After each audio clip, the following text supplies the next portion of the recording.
Madame, Messieurs, bonsoir, bienvenue dans Samedi Sport. Nous nous retrouvons une nouvelle fois ici ce soir pour vous parler sport comme c'est notre habitude de chaque week-end.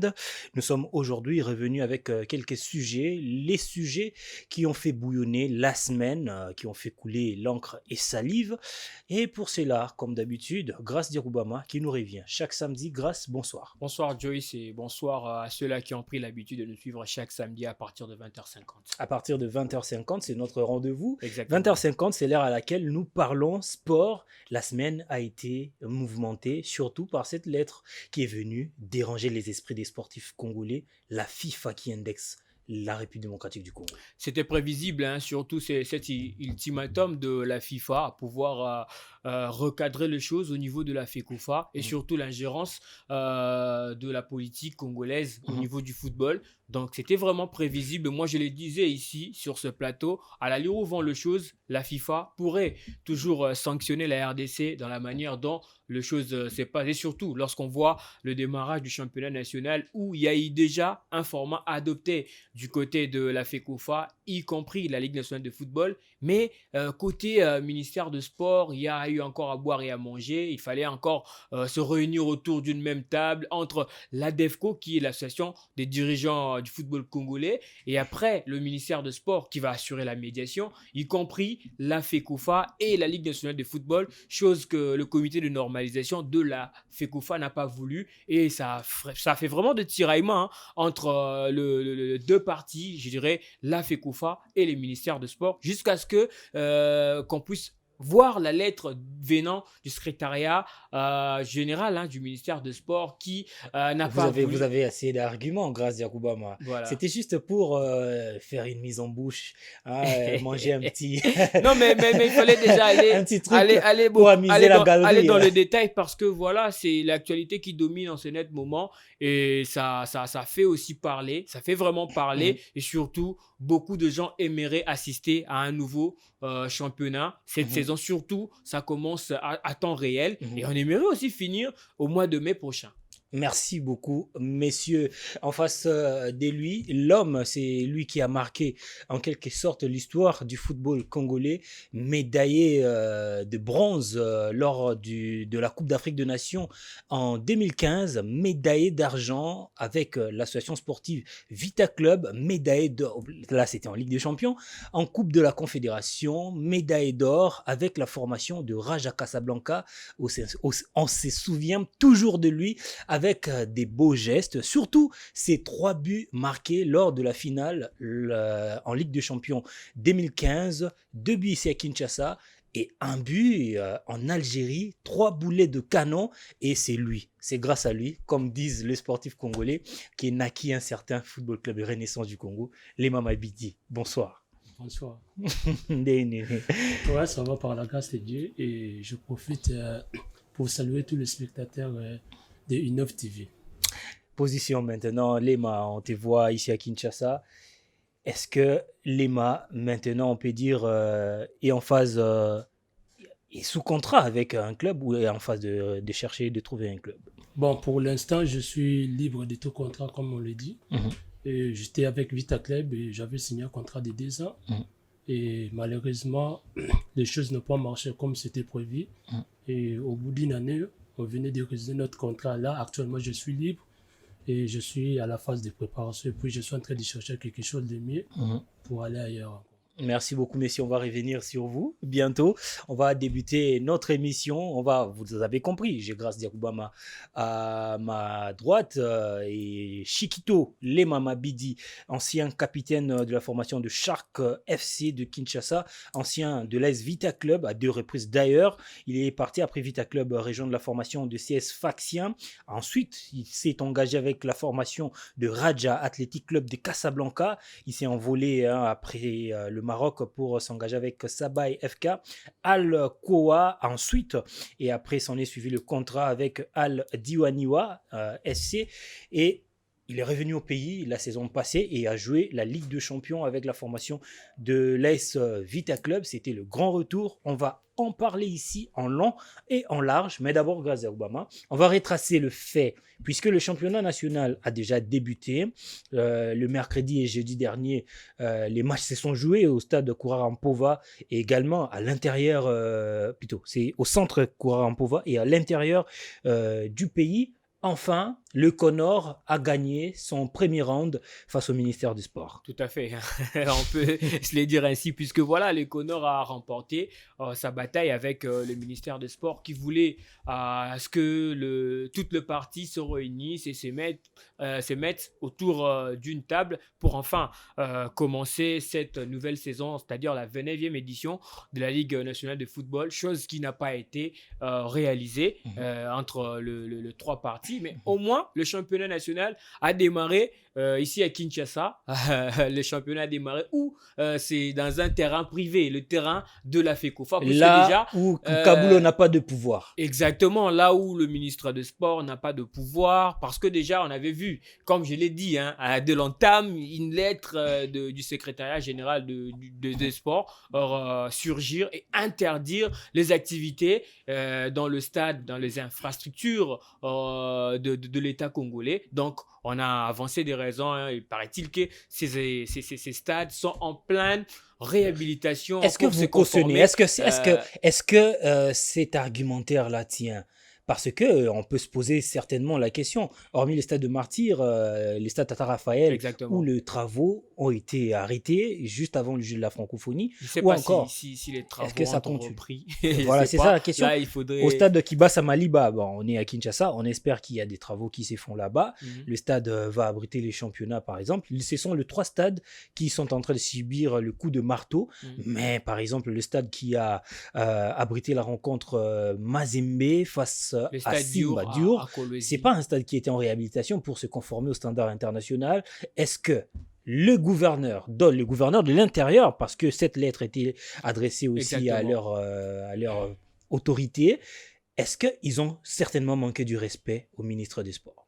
Je pense en quelque sorte ils n'ont pas pris acte à cette décision qui a été prise au niveau du secrétariat général du ministère des Sports, parce que c'est la signature du secrétaire général au sport, c'est lui qui a signé cette lettre. On ne veut pas indexer directement le ministre des Sports, mais certes c'est son ministère de tutelle, mais moi en voyant cette lettre je vois c'est une diplomatie, exactement, si on peut se le dire ainsi, parce que voilà, le stade de Martyrs est en pleine réhabilitation pour se conformer aux standards de la CAF et puis de la FIFA. Mais après, il y a un stade à côté. Certes, ça subit aussi de quelques travaux de finissage, mais ces stades-là est prêt à abriter quelques rencontres de la Ligue nationale de football. Mais pourquoi interdire cela?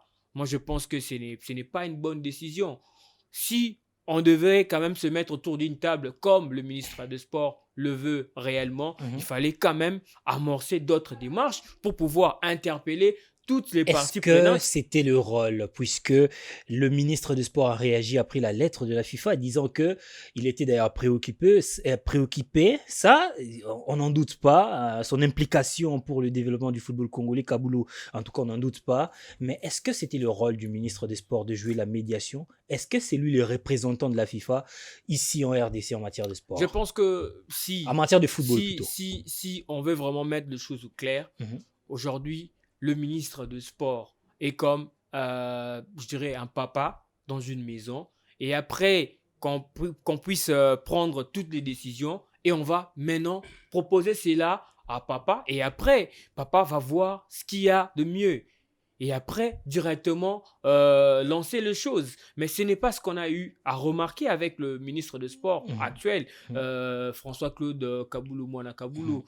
Je pense qu'aujourd'hui, le choix du nouveau format doit être formulé au niveau de la FECOFA, ensemble avec la Ligue nationale de football, et après associer aussi leurs partenaires qui sont de clubs. Ce sont là qui doivent commencer cela et après amener cela au niveau du ministère de Sport pour amender. C'est-à-dire, puisque le ministère de Sport devra toujours amender, Euh, l- Parce que voilà, il y a l'argent de l'État aussi qui sort à un moment donné et le ministère de Sport doit aussi contrôler si cela est réglo. Mais avoir un mot sur ce qui se passe dans le football, je pense que ce n'est pas évident. Ce n'est pas évident. Ce n'est pas quand même sa place. Donc, il est là pour contrôler, mais non pour s'ingérer dans l'affaire du football, comme on l'a vu avec la FECOFA et la Ligue nationale de football. Et on a directement assisté aussi à la réaction de la FIFA qui n'a même pas tardé et la FIFA a demandé à la FECOFA d'informer surtout les autorités congolaises à pouvoir sortir directement dans les affaires qui sont Du du football. football. Donc voilà, ils doivent aussi déjà le mettre en tête parce que le football est apolitique, le football est autonome, le football est indépendant. Donc le football doit directement être un apanage de la Fédération congolaise de football. Et surtout, n'oubliez pas que nous avons un comité de normalisation que la FECOFA a mis en place. La Donc, FIFA. et la FIFA plutôt. Ah, exactement, la FIFA. Excusez-moi pour ce lapsus. Allez-y. Donc la FIFA a mis en place, donc la FIFA a un œil regardant sur tout ce qui se passe ici en RDC. Et parce que voilà, ces comités ont l'objectif de pouvoir organiser les élections avant la fin de l'année. Avant la fin de l'année, on va te prendre pour 2 questions avant de reprendre notre invité de ce soir. Je reviens sur la décision, la lettre du ministre au gouverneur. La majorité pas la majorité, certains gouverneurs sont aujourd'hui présidents de clubs, en l'instar de Madame Fifi Masuka ou encore Jacques Yaboula de Lupopo. Il y en a d'autres, peut-être que le nom m'échappe un tout petit peu. Je prends l'exemple de ces deux-là. Fifi Masuka, par exemple, on va dire que le Connor ou le football a pris les dessus sur la politique. Parce que là, au lieu de se conformer aux injonctions du ministre des Sports, je ne sais pas si c'est aussi sur le plan hiérarchique, il est au-dessus, mais là, les matchs se sont joués. On va dire que sur le plan politique, le ministre Kabulo Mona Kabulo n'a pas pesé. Le poids. On n'entre pas dans la politique, on reste dans le sport. Je pense pas, mais je dirais que le football a gagné, puisque voilà, le ministre des Sports peut tout dire, mais chacun doit se mettre à sa place. Chacun doit savoir ce qu'il doit faire, ce qu'il doit aussi apporter pour l'avancement, pas seulement du football, mais l'avancement du sport en général. Et déjà, comme vous citez la présidente du FC Simba, de l'AC Simba, de Kolwezi, et puis du Saint-Éloi Lupopo, eux, déjà, je pense que dans cette association-là de présidents de clubs ADEFCO. qui C'était faisait d'ailleurs la en prochaine sorte question. voilà. Donc, ils sont sortis de là et ils voulaient en sorte que le championnat se joue avec 2 poules. Donc, ils étaient déjà prêts pour jouer le championnat. Ils se sont préparés et surtout cette formation de Simba de Colosse, il y a quelques joueurs aussi qui ont de l'expérience. Et cette équipe-là avait déjà pris le temps de faire sa pré-saison, y compris les Saint-Éloi Lupopo aussi. Il y a d'autres clubs ici à Kinshasa. Je pense que c'est le football qui doit régner autour de tout. Le ministre des Sports peut aussi être quelqu'un qui peut donner des directives à la FECOFA, mais il faut leur laisser le libre choix parce que c'est l'organe technique. C'est l'organe technique qui définit le problème du football. Ce n'est pas au ministère. C'est au ministère d'amender tout ce qui a été dit au niveau de la FECOFA. Je pense que si aujourd'hui, on commence par séparer d'abord le groupe en 2, c'est parce que déjà en amont, on avait évoqué de problèmes de transport. La saison dernière et puis la saison d'avant, on n'a pas eu à terminer le championnat national. C'était vraiment une honte pour un pays comme la RDC, le pays du football, le pays des joueurs comme Lema Mabidi, qui a un grand parcours sur le chiquet continental, le pays des Trésors Mputu, de Ndaye Moulamba paix à son âme, et ne pas finir le championnat. C'est une honte. Et maintenant, on a un nouveau format. Il fallait faire d'abord confiance à la FECOFA, à pouvoir partir par ce championnat d'abord, à partir avec ces formats, voulais-je dire, et après évaluer à la fin de compte. Mais on a d'abord commencé à faire des tiraillements entre la FECOFA et le ministère de Sport. La FECOFA aura toujours raison auprès de la FIFA. Certes, il peut y avoir de mauvais dirigeants au niveau de la FECOFA, mais tant que le ministère de Sport va s'ingérer dans les affaires de la FECOFA va toujours sortir victorieuse. Et le comble est que la RDC sera sanctionnée par la FIFA, monsieur. Donc, la FIFA ne pardonne pas. On a vu de pays comme le Zimbabwe, comme le Kenya, qui étaient en plein éliminatoire. Mais la FIFA les a sanctionnés. On a vu de poules évoluer à 3 parce que ces pays-là ont été écartés par la FIFA. Et surtout, moi, je pense que cette lettre doit faire quand même craindre les gens qui veulent se mêler dans les affaires du football. Puisqu'il est temps de sortir parce que quand la FIFA reviendra, et la FIFA reviendra très fort, il va sanctionner la RDC. Et ça sera très chaud. Très chaud comme pas possible. En tout cas, on va prendre la dernière question avant de prendre notre invité ce soir. Est-ce que vous savez que le président de CONOR, du comité de normalisation, M. Nsele Sambi, c'est un ancien gardien du Daring Club Motema-Pembe? Non, je sais, je demande seulement si vous savez. C'est une bonne chose. Je demande seulement si vous savez. Je demande seulement si vous savez. Est-ce que vous le savez? C'est une information. Mais... Bon, j'aimerais arriver à ma question. Parce qu'aujourd'hui, la DEFCO, c'est vœux, c'est mère de troubles. Hein, si on veut suivre la chronologie des événements, c'est la DEFCO qui a voulu bloquer la machine. Mais en fin de compte, la majorité de présidents qui composaient cette ADEFCO se sont retirés. À l'occurrence, Paul Kassembe du Daring, Vidier Chimanga, ancien président du Daring qui a maintenant son équipe aujourd'hui les Aigles. Il y a aussi plusieurs autres formations qui se sont retirées. Est-ce qu'on peut dire qu'aujourd'hui la DEFCO a une raison de vivre? Raison de vivre ou pas, je ne sais pas comment dire, comment parler de l'avenir de la DEFCO, mais je ne sais pas, je suis en face de moi un athlète. Et il a joué je ne veux pas qu'il entre dans ces débats. Je ne sais pas. Il pourra quand même me répondre après. Est-ce que déjà, là où il a évolué au Maroc, il y avait eu une association des présidents de clubs? Ici, on a tendance maintenant à regarder cette ADEFCO. C'est comme si la DEFCO a le monopole du football en RDC. C'est pas normal. C'est pas sérieux. Oui, on peut faire partir d'une association pour défendre le cause de club. C'est bon. Mais lorsqu'on est là maintenant pour bloquer la machine, je pense que ce n'est pas une bonne raison. C'est quoi la motivation? C'est quoi la vraie raison de la DEFCO de s'opposer à ce nouveau format du championnat national? Et à la fin de compte, c'était d'ailleurs le tout premier à sortir, c'est le général Gabriel Amici Kumba. Ouais. Avec l'AS Magny-Maignan, qui est sorti de cette association pour donner son accord à participer au championnat national. Et après, on a vu Mazembe, Simba, parce que tout le monde veut jouer au football. Il ne faut pas bloquer les choses. C'est une phase, à mon humble avis, expérimentale. Expérimentons d'abord cette phase et après, on va juger les choses après. Et directement, vous tirez les conclusions au moment où les gens sont affamés de voir le football dans les différents terrains du pays et vous voulez bloquer la machine. Je pense que ce n'est pas une bonne chose. Et en parlant aussi de l'avenir de la DEFCO, on va voir dans le tout prochain jour, beaucoup de gens ne feront plus partie de cet aspect. Puisque déjà, au départ, les choses sont très mal définies et on veut bloquer les choses pour que le championnat ne puisse pas se jouer. Alors qu'il y avait lieu à faire quand même mieux, c'est-à-dire expérimenter d'abord cette phase et après, vous allez vous réunir pour défendre vos causes comme ils les font toujours. Ce n'est pas seulement pour le football, ce n'est pas seulement pour la Ligue nationale de football. Lorsqu'il y a des voyages aussi, la DEFCO a une part pour les dirigeants sportifs. Les dirigeants sportifs prennent aussi leur quota pour voyager et puis aller accompagner l'équipe nationale. Moi, ils reçoivent aussi l'argent venant de l'État parce qu'il y a... Je peux même vous citer quelques noms de dirigeants, mais je ne vais faut pas citer. Merci beaucoup, Monsieur Grace Diakoubama. C'était chaud, comprenez, il fait très chaud ici sur ce plateau. Les nerfs se surchauffent, surtout sur cette question de la Linafoot qui, exceptionnellement, pour une première, a respecté sa date de démarrage et surtout en temps voulu, le 23 août.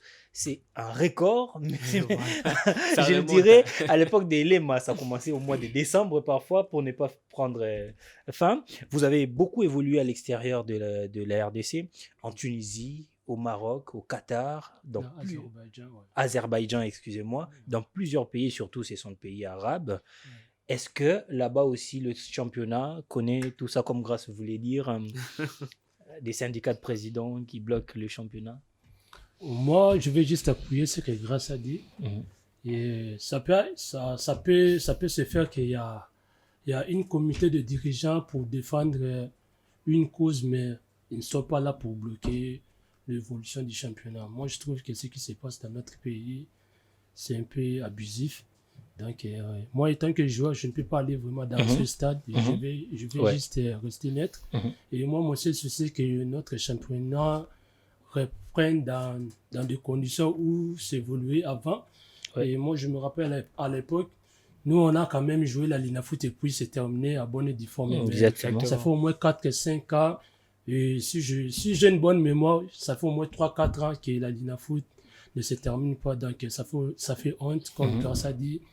Et là où on a évolué, on voit des Lema, les Fabrice Ngoma, les Ben, pour citer que c'est là. Et dans leur championnat, il y a toujours du désordre. Et moi, personnellement, ça me frustre un peu, en fait. Merci beaucoup. On ne va pas trop vous faire entrer dans ces débats. On veut que vous gardez votre statut de footballeur. Vous êtes un peu de l'autre camp. On ne va pas vous charger par rapport à cela. On va maintenant, à présent, monsieur, entrer dans le parcours de cet athlète, Chiquito Lemamabidi. Mais dis-nous un peu, les téléspectateurs qui nous regardent, avant d'arriver à Shark, est-ce que vous pouvez nous retracer votre parcours avant d'arriver au sein de Shark Club? Ouais, je commençais ma carrière comme tout autre joueur. Je commençais dans un club de football dans ma commune de Bumbu. C'était une équipe de quartier qui s'appelait La Graine. Et puis, je suis allé à Oudjana. Et je fais partie de la première génération de l'académie sportive Oudjana. Vous aviez comme coéquipier quel joueur? À l'époque, pour l'instant, il n'y a personne. Il n'y a personne qui joue encore. Et même l'actuel entraîneur, capitaine. Dora, oui, on a joué avec Dora Malgré. Il fait partie des entraîneurs. On a évolué avec Dora plutôt. Et puis, Oudjana s'est fusionné avec OCK. Et M. Olivier Berlet, qui fut un ancien président d'Arin Clémenté Mapembe, il avait acheté Ngannou, qui joue en Kiliman. Et puis, il s'est collaboré avec M. Alain Tchipout. Nous, on évoluait comme junior de OCK. Et puis, ils se sont séparés. Nous, on a continué avec Oudjana. On a acheté une place en première division. En 2009, je suis allé jouer 2008, je suis allé jouer à Beza, à Malébo, en deuxième division. Et en 2009 jusqu'en 2011, j'étais à Shark Club. On a évolué une année en première division, en Kuliman, et puis 2 saisons, une année en Epefkin, et puis une autre année avec la Linafoot. Et puis, je suis allé avec Club en 2012 jusqu'en 2014. Et puis, de 2014 jusqu'en 2015, vers au mois d'août, j'étais avec Sfax. Malheureusement, j'avais signé un contrat de 2 ans. Et puis, on va revenir sur tous ces problèmes. Vous allez peut-être éclairer la lanterne par rapport à tout cela. Mais moi, je veux savoir, c'est la question qui me taraude. Je me dis souvent, à l'époque où vous jouiez au Shark, nous n'étions pas encore journalistes. On suivait le football comme téléspectateurs avant peut-être d'entrer dans le bain. Mais je voudrais savoir, est-ce que c'est ces matchs Shark V Club où vous avez marqué un but, une frappe de 30 mètres comme ça, et c'est sur base de cette rencontre que vous avez été recruté par Vita Club? Exactement, et c'était après ce match, non seulement c'était après ce match, mais c'était après les matchs de l'équipe nationale face au Cameroun. Et c'est ce match qui m'a fait, qui a poussé, en fait, qui a attiré en fait certains clubs congolais parmi des grands, notamment avec les Mazembe, DCMP, et c'est vers qui était un peu chaud. Et après ce match, j'ai été convoqué à l'équipe nationale par l'entraîneur Claude Leroy. Et à ma grande surprise, je me suis préparé comme c'est doit. Et il m'a fait titulariser. J'étais titulaire dans ce match. Et très jeune à l'époque. Très jeune. Très jeune. Joué sur un même terrain avec Samuel Eto'o. Ouais, c'était RDC Cameroun. Le gardien Kameni. Donc avec cette ossature, c'était vraiment une expérience pour moi. Et après ce match, le club m'a sollicité. Merci beaucoup, messieurs. On va vous laisser souffler un tout petit peu. Grâce Diakoubama, le qualité. La semaine passée, on a reçu un ancien joueur, je ne vais pas dire un ancien joueur, un footballeur actif, mais qui n'évolue pas ici au pays, Dark Kabangu. Aujourd'hui, c'est Lemamabidi. C'est en tout cas deux profils de joueurs. Kabangu, c'est un avant-centre. Lema, c'est un milieu de terrain. Mais les qualités de Lema tout au long de son parcours a toujours fait la différence. Ouais, les qualités de Lema a toujours fait la différence. Moi, je me rappelle, je l'ai découvert pour la toute première fois en train de jouer. Je me rappelle, c'était en 2012, lors de la rencontre RDC, Cameroun, score final 3-2 pour moi, c'était un peu plus tôt. Hein. Ah ouais, moi c'était là. À l'EPFKIN, à l'époque, on connaissait les joueurs déjà, comme... J'étais au stade, j'étais au stade et là où j'étais juste derrière le poteau, au niveau du marquoir. J'étais là en train de voir Lema Mabidi. À cette époque-là, sa différence, surtout dans l'équipe de Claude Leroy, c'était aussi sa façon, sa technicité. Déjà, c'est un joueur très technique, mais aussi bon dans la récupération de ballon et il progresse très vite avec le ballon. Et c'était aussi ça, sa différence qui s'est fait aussi remarquer entre lui et Magola Mapanda, qui était un véritable technicien, mais Lema Mabidi savait défendre dans V-Club et on associait toujours le 2 au milieu de terrain de V-Club. Donc après là, Lema a évolué directement avec V-Club et du coup il a fait la CAN avec Florent Ibenge directement. Il a vu la formation de Sfaxien. Certes, ça n'a pas tourné comme voulu. Avant d'arriver là, avant de poser aussi votre question, vous avez énuméré les qualités du joueur Lema Mabidi. Sa frappe, c'est un atout. Sa façon de défendre, c'est aussi un atout. Sa technicité, c'est important pour un milieu de terrain. Et vous pensez que c'était un bon profil? Son profil répondait exactement aux critères que veut le club du Maghreb? Pas forcément le club du Maghreb. Aujourd'hui, si vous êtes milieu de terrain... J'ai parlé du Maghreb parce qu'après V-Club, je vais revenir là, puisque en majeure partie, Lema Mabidi a fait quand même sa carrière au niveau du Maghreb. Mais pour parler aussi de son profil, c'est le profil que beaucoup d'entraîneurs aimeraient avoir dans son effectif. Imagine que vous avez un milieu de terrain qui peut évoluer comme étant aussi milieu défensif, mais aussi milieu relayeur, et il vous fait le boulot de récupérer en même temps et puis de relancer. Je pense qu'aujourd'hui, beaucoup d'entraîneurs aimeraient avoir des joueurs comme ça. Et aussi, son profil a tapé juste avec le recruteur au niveau du Maghreb et c'est ce qui lui a fait aussi progresser. De l'autre côté, aller du côté de Sfaxien. De Sfaxien avec un certain Younous Saint-Amou. Les deux joueurs ont évolué ensemble avec la formation. Je vais vous laisser poser vos questions à Lema Mabidi. Voilà, ma question, la première, c'est après la CAN 2015, comme il l'a dit ici, on a vu directement Lema Mabidi surgir et puis signer un contrat avec Sfaxien. Et ici à Kinshasa, ça parlait déjà dans le quartier. Tout le monde le disait que Lema Mabidi a pris fuite. Il a fui la formation de V-Club. Et V-Club n'a rien perçu en ce qui concerne le transfert de Lema Mabidi. Et vous êtes là sur place.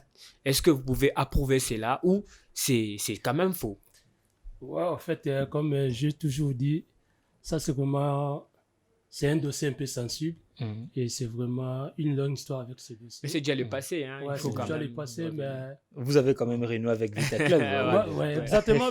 mais nous, les Congolais, on a quand même une certaine mentalité. Donc, toi, tu parles d'autre chose et il y a certaines personnes qui comprennent autre chose. Qui comprennent d'autres choses. Mais en fait, ce qui est vrai, V-Club était en négociation avec le dirigeant Sfaxien et c'est V-Club lui-même qui avait refusé de prendre l'argent. À l'époque, moi, je me rappelle, Sfaxien voulait payer 400 000 euros avec l'aide pour un contrat de 2 ans avec une clause de libération, c'est-à-dire à cas de revente, V-Club bénéficiera de 40% des transferts. C'est quand même beaucoup. Donc à l'époque, c'était 400 000 euros, c'était équivalent à 700 000 euros. Et V-Club m'avait acheté à chaque club, si je me rappelle encore, c'était 18 000 $. Et au bout de 2 ans, on vous donne 500 000 $ et vous refusez. Et puis, au fait, et puis ma carrière, c'était en G. En réalité, j'avais pas un contrat professionnel avec V-Club. Exactement. Comme on dit souvent que non, je suis définitif de V-Club, mais sur papier, c'était non. Parce que la FIFA actuellement regarde si le joueur a un contrat avec le club. Ça peut être 10 ans de contrat, 20 ans, mais ça doit être pas sur un papier. En fait, moi, avec V-Club, il n'y avait pas un contrat qui nous réunissait. Donc, c'était par là que j'étais parti comme un joueur amateur et puis joueur libre. Personnellement, vous étiez excité à aller jouer au sein des Sfax? Bien sûr que parce que j'étais même en négociation avec nos dirigeants et moi je ne savais même pas que Sfaxien courait derrière moi. Et un bon matin, après le petit déjeuner, le coach Florent m'appelle au restaurant. Il me dit que non, le général veut te parler. Je dis ok, il n'y a pas de problème. Et le général me parle que non, j'ai des sollicitations qui me parviennent. Donc il y a Al-Ali d'Égypte, il y a Sfaxien de la Tunisie, il y a plusieurs clubs, même en Europe. Et moi, je ne vais pas prendre je ne vais pas prendre la décision à ta place. Et moi, je veux que tu te décides seul. Alors, c'était une piège. C'était un piège. Ouais. Et puis, j'étais en discussion avec coach Florent et on a discuté, on a vu les pour et les contre. Et à l'époque, le championnat égyptien, ça se jouait en huis clos parce qu'il y a eu des désordres. Et le championnat tunisien avait pris ascendance. Et le coach Florent me dit que non, moi, je préfère que tu pars aller jouer en Tunisie et au lieu d'aller jouer en Égypte. Et puis, les contrats c'était un peu normal. Du coup, on a fait un match amical contre l'équipe nationale du Cameroun. Le même soir, les agents tunisiens étaient déjà là sur place. Ils ont fait des magouilles, ils ont ramené, ils ont pris en fait des journalistes camerounais. Ils sont entrés à la centre là où on s'est préparé, genre faire une interview un peu masquée. Ils me disent que non, voilà. Et nous sommes là avec les agents du Sfaxien. Voilà, ta proposition de contrat est là. Si tu es d'accord, tu signes. Et c'était pour ma première fois de voir un contrat professionnel. J'ai dit non, laissez-moi d'abord le temps, je dois parler avec mes conseillers. Je suis allé voir Mbokane, Youssouf Moulumbu, Cédric Makiad, un consort. Je les ai expliqué la situation et puis je leur ai montré mon contrat. Ils disent, ah, Léma, ça c'est vraiment un contrat, n'est pas négligé. Et c'est ta carrière qui est en jeu. Avec le tu gagnes combien? Et puis il y avait beaucoup d'argent dessus. Ouais. Il faut signer. Et j'ai appelé aussi ma famille au pays, j'ai appelé mes pasteurs, j'ai dit voilà, la situation est comme ça. Et moi aussi, je ne savais pas que mon agent était encore là au Cameroun accompagné avec les agents tunisiens. Alors, il restait que 3 jours pour la fermeture du mercato au pays du Maghreb. Et j'ai signé, c'était un pré-contrat. Exactement. C'était un pré-contrat. Donc, je pouvais même refuser. Pas partir, ouais. Voilà, donc, voilà. C'était un pré-contrat. Du coup, j'étais obligé de signer. Et vous connaissez actuellement l'Internet. Donc, c'est à une seconde, tout le monde, tu t'apparais partout. Tout s'évapore. Ouais. J'ai signé ce pré-contrat. À quelques secondes, ils ont balancé les images sur les réseaux sociaux.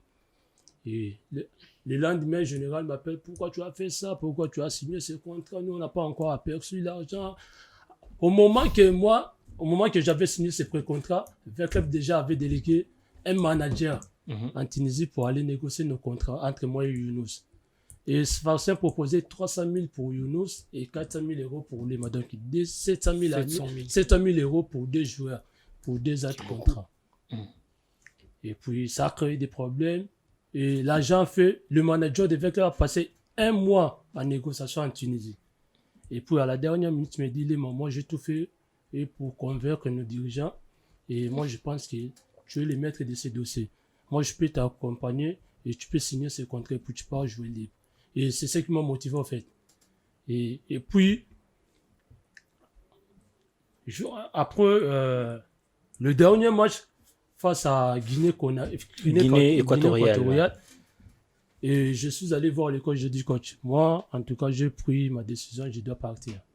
Le coach a dit que non, il faut que tu retournes au pays. J'ai dit non, moi, je dois partir. Ça, c'est ma carrière qui est en jeu. La même soirée, j'ai pris l'avion pour le Gabon, Tunisie.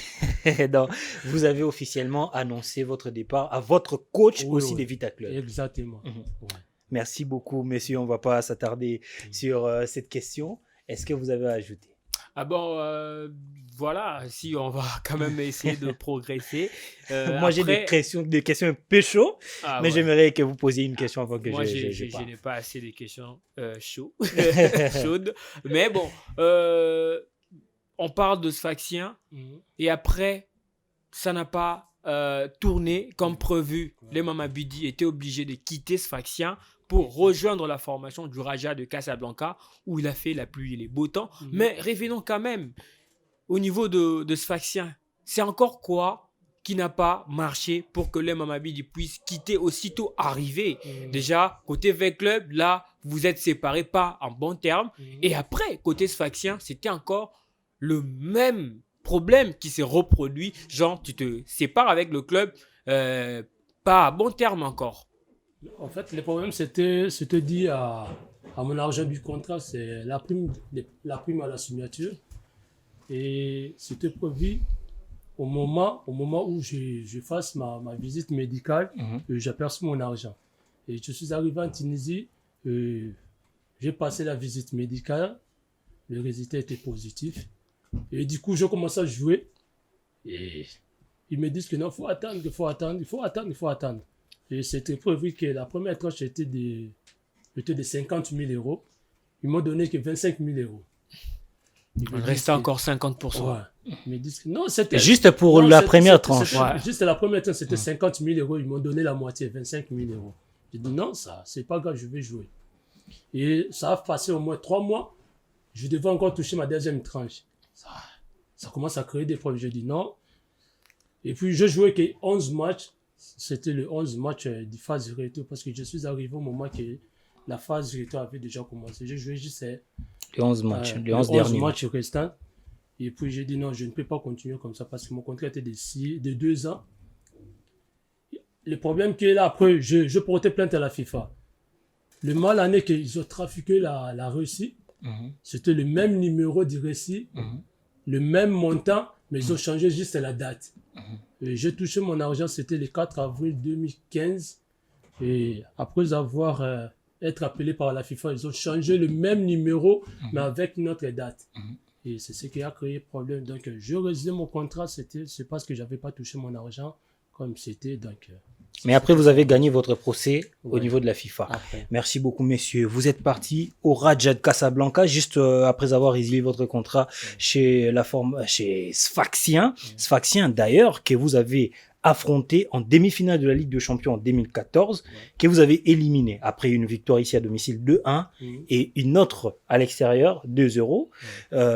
L'Imam Abidi a fait partie de toutes ces rencontres, mais au niveau de Raja, vous avez encore rencontré Vita Club, c'était en finale de la Coupe de la Confédération. Et là, les m'a dit, je prends ma revanche.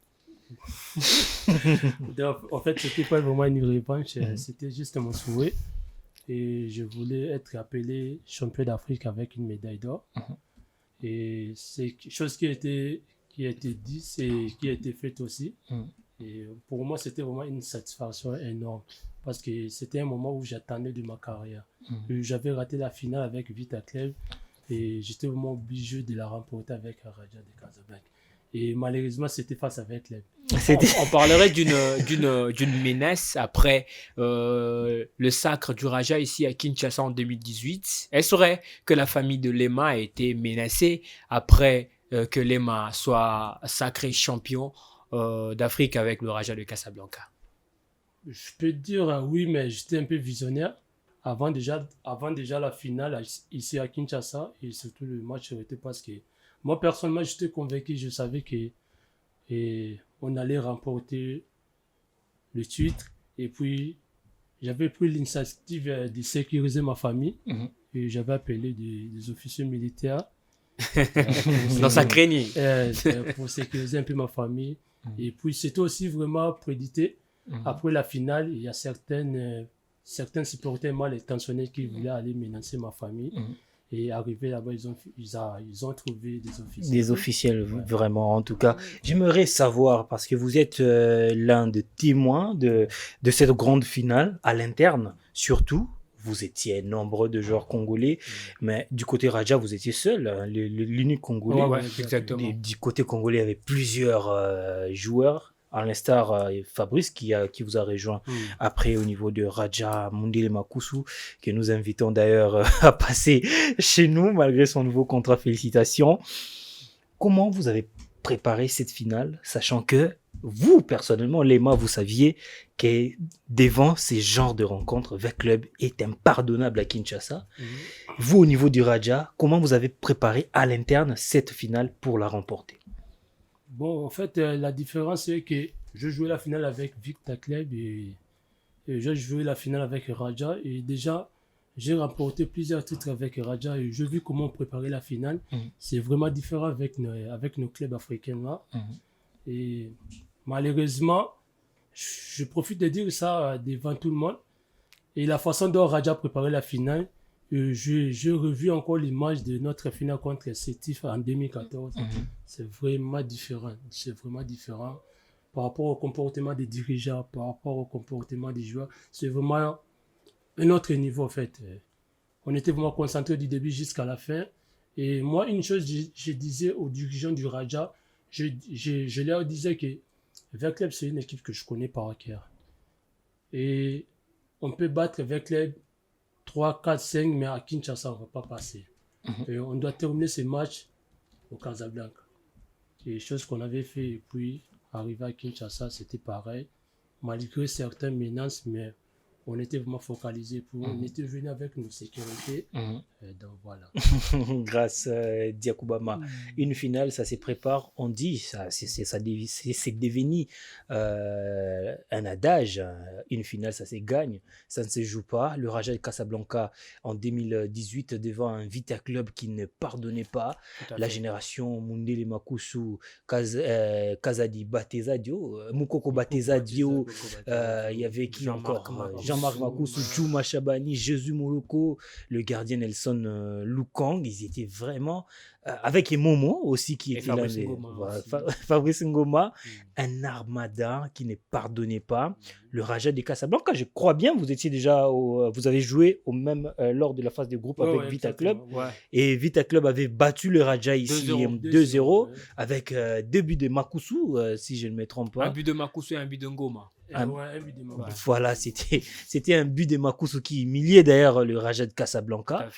Mais cette finale-là, comme Raja Lema vient de le dire, au niveau de la préparation, c'était toute la différence qui avait fait en sorte que le Raja puisse se remporter. C'est la marque de grandes équipes. Je pense qu'au niveau de la finale, il faut avoir un seul discours, le discours de la gagne. Et c'est ce qu'on a vu avec la formation du Raja de Casablanca. Vous vous souvenez, à Kinshasa, après les 3-0 à Casablanca, à Kinshasa, le Raja était le premier a ouvert le score avant que Verkleb puisse remonter la pente. Mais on a vu cette équipe-là essayer quand même de malmener Vita en première période avant que Jean-Marc Makusu Mundele puisse marquer le but égalisateur sur coup franc avant la pause. C'était une journée de pluie. Donc du matin jusqu'au soir, je me rappelle, j'étais à la maison pour aller au stade. On partait sous la pluie. On est revenu à 23h après la finale sous la pluie toujours. Donc si on a regardé ce match-là, le Raja avait misé sur son expérience et surtout à pouvoir inquiéter Verkleb. Et Verkleb était beaucoup plus réaliste dans cette finale à Kinshasa, comme les maladies. Il avait tenu un discours à ses coéquipiers de bien préparer le match aller à Casablanca, puisqu'à Kinshasa, c'est un véritable enfer, puisque Verkleb viendra avec l'esprit de gagner et le Raja ne passera pas. Le Raja n'a pas passé, mais le Raja a gagné la coupe. C'était ça le plus important. Avant de vous donner la parole, j'aimerais, Lema, question na Lingio répondre na Lingala, parce que vous avez joué à l'extérieur. Je suis content que vous soyez parmi l'invité d'aujourd'hui. Cette finale face au Raja, c'était vraiment un exploit, surtout pour un Congolais qui part jouer. Ce n'est pas beaucoup de Congolais qui jouent à l'extérieur au niveau africain, qui jouent des finales et puis qui les remportent. Bobeta finale, Wana. Je ne veux pas que vous parliez de la finale Vita avant, mais seulement de la finale Raja-Vita. Parce que Bissau, Congolais, Tozarana, na sens ya comprendre que était surtout comme la finale, il faut tout que Luka Banganga, il faut ça ni binu bo gagner la finale wana. Est-ce que bokenda ko mona Banganga? Je sais que vous êtes un chrétien, vous priez beaucoup. Attends, vous convaincre que ngana nengni mamba qui c'est pas dans côté. Mais vite bêta pour l'hôtel, il faut non, on parle pas de Vita, on va pas de Vita. En fait, dans la qui joue exemple moi entre parenthèses, tant on a qui petit dans nos cas, ça peut être avec les faut en qui si on a qui ça m'a casse mais non t'as quand nous avons on ensemble et puis avec les donc tu vas jouer plus si ma qui sur les carans mais na bango et puis na la qui sur on a zaki na au delà talent et nzambe puis azaki nanga en fait natala qui n'est te préparer finale déjà premièrement au la football professionnel on a habité au Maroc plus parce que Radio ça le seul club où on a évolué pendant longtemps par rapport à club national qui na Shark n'a habité 3 ans Verkleb n'a habité 3 ans et puis na Radio n'a habité 4 bah puis une année bah 6 mois bon Na bandi na Raja pendant 4 ans. Premièrement, biloko na wana mona tina vita na tika boti na vestir ozongi yo okutango basukolo elio cycliste na yo Varese ba repasso eloko wana na kongo na tina vita zo kutango lata soute olata te o vimba lokolo na tika okutango te et puis ko préparer final na tika mona bisika te kono babengaki mwalimi moko boye o babengaki imami moko boye fo aya salela ba joueur prière na tika mona na te.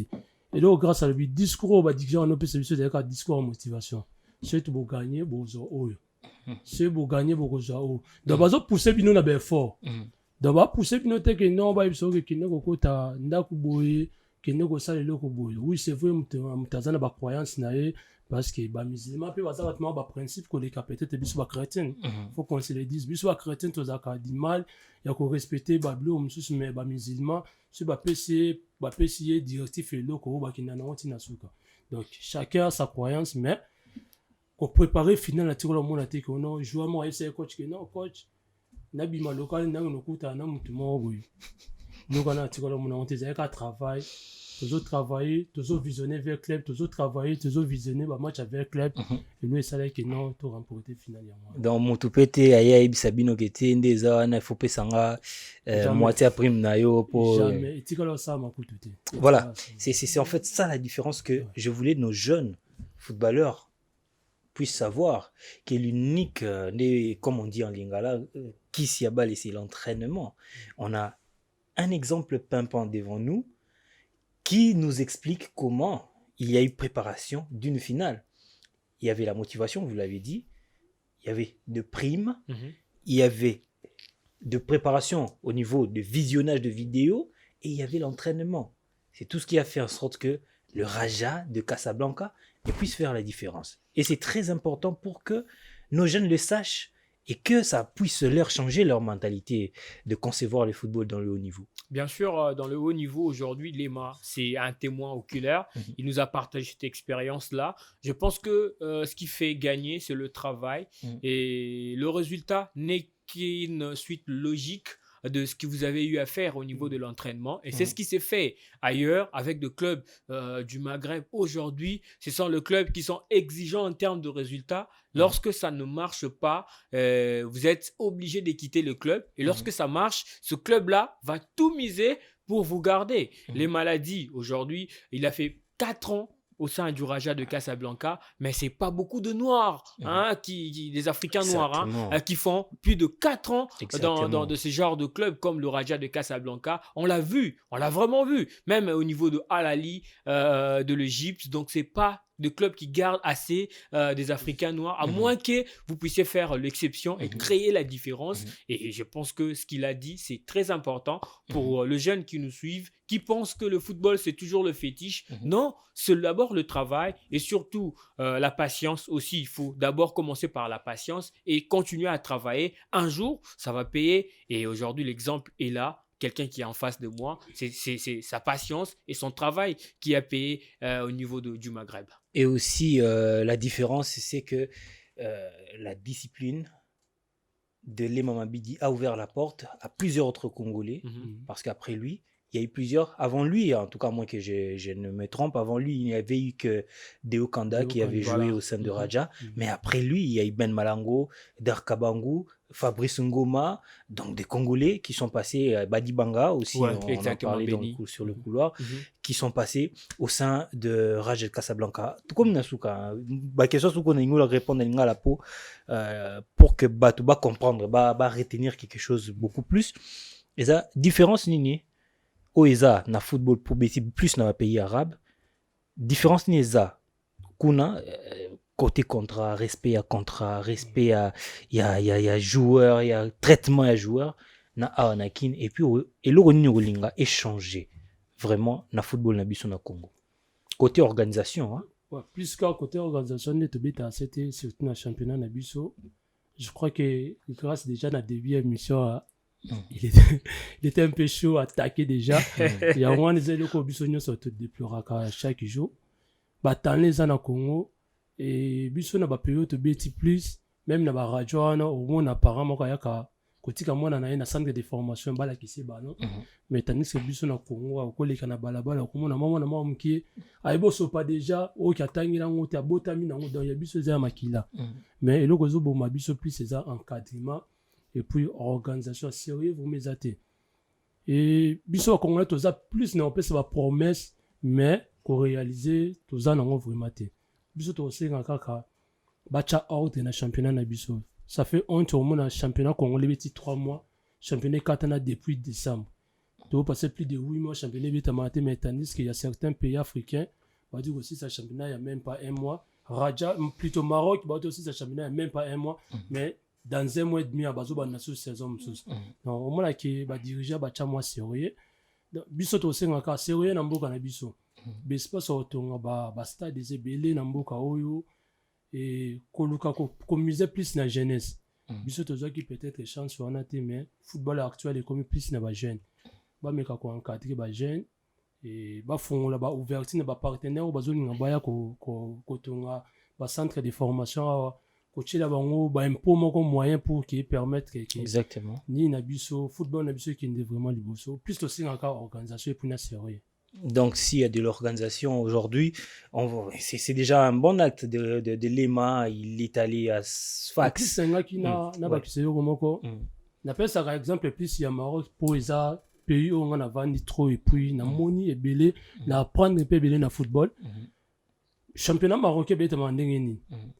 Ndenge na Kinshasa, municipalité à Kinshasa. À Kinshasa, déjà, tu as sur un 8 club. Net na Maroc, parce qu'on a Rajana Ouidad. Gouvernement municipal il y a Casablanca et d'autres déjà $200,000 à préparation chaque début de saison. Dans le club, on a pour ça préparation saison. $200,000. Fédération a deux tabac club mieux sur la bis. La bis en Milayo, bis au c'est la fédération royale marocaine des pays. Au bis au Zuisse, il y a 2018 tout le monde dans la pays c'est bandakala. Rajaza soit na 4 bis à Milayo bon. Où ils a que chaque année après 2 ans fédération paye ça. Ça compte au bon basomba. Et puis buteur à championnat a gagné 25,000 €. On a fédération d'Azopé. Ouais, fédération d'appelle ça buteur à championnat marocain a gagné 25,000 €. Meilleur joueur a gagné 25,000 €. Meilleur joueur étranger a gagné 15,000. So bimne tingabo ina bimango mbala moko. Meilleur joueur africain na championnat marocain. Donc au moins ba biloko wana eza ko tirer ba partenaire ba sponsor ba ya et puis eloko comme ça na Congo ba club na biso ba dirigeant bazo tcha vraiment ba moyen te. Et puis ba supporter na biso pe faut sur une équipe. Exactement. Net biso na Maroc ezalaki saison ningo zo banda 2023-2024 ba tché déjà ba carte d'abonnement. C'est boyebi déjà Raja Orbeta peut-être 15 matchs à domicile. Au sommet nous ba match no nyonso on attend on y a na stade. On a besoin de voir avec sa police billet déjà ba grille électronique ezala wana cheka billet na yo. Ba pas te font mieux mon côté no 5 muta dérangeant. Donc photo lukato comme on a ba niveau na yo. On sait que c'est un peu difficile mais ceux qui volonté et puis sérieux ça y a un boulot amical. On a vu la volonté pour l'organisation des Jeux de la francophonie. Exactement. On pense que la RDC peut le faire. En tout cas, chers jeunes, je pense bien que vous avez profité de l'expérience, surtout après ces témoignages de l'international congolais Chiquito Lema Mabidi. Nous sommes arrivés à la fin de notre émission. Le temps est allé aussi vite. Wow. On n'a pas épuisé nos questions. C'est pas la dernière fois. Lema est là, même après quelques années, on va toujours le recevoir pour parler de beaucoup de choses en long et en large. Merci beaucoup, messieurs, de votre disponibilité. Merci à vous également et merci à tous les spectateurs. Merci, grâce Diakoubama. C'était un plaisir et surtout de partager le même plateau avec Chiquito Lema Mabidi, à qui j'ai vraiment beaucoup appris d'après tout ce qui s'est passé au niveau du Maghreb. Et ça a aussi servi à ceux qui nous ont suivis de pouvoir quand même retenir une leçon d'après tout ce que l'international congolais a dit ici sur ce plateau. Il a parlé d'un truc à la fin, c'était l'organisation au niveau des billetteries. Et moi, je pense que la semaine prochaine, on pourra avoir Monsieur Bob Richard Makandalele. C'est lui qui a emmené une idée pareille de pouvoir vendre, révolutionner la billetterie de la Ligue nationale de football. S'il sera disponible, il viendra pour que nous puissions développer comment est-ce que nos clubs peuvent gagner de l'argent si seulement les supporters mettent du sérieux du côté des achats des billets. Messieurs et dames, merci de nous avoir suivis. Nous avons reçu ce soir les Mamabidi. À ma droite, c'était Grace Obama qui était revenu comme dans chaque week-end. Nous sommes ravis de vous savoir très nombreux à avoir suivi notre émission de ce soir. On va se retrouver le samedi prochain avec le même plaisir pour un tout nouveau numéro. D'ici là, portez-vous bien. Ciao.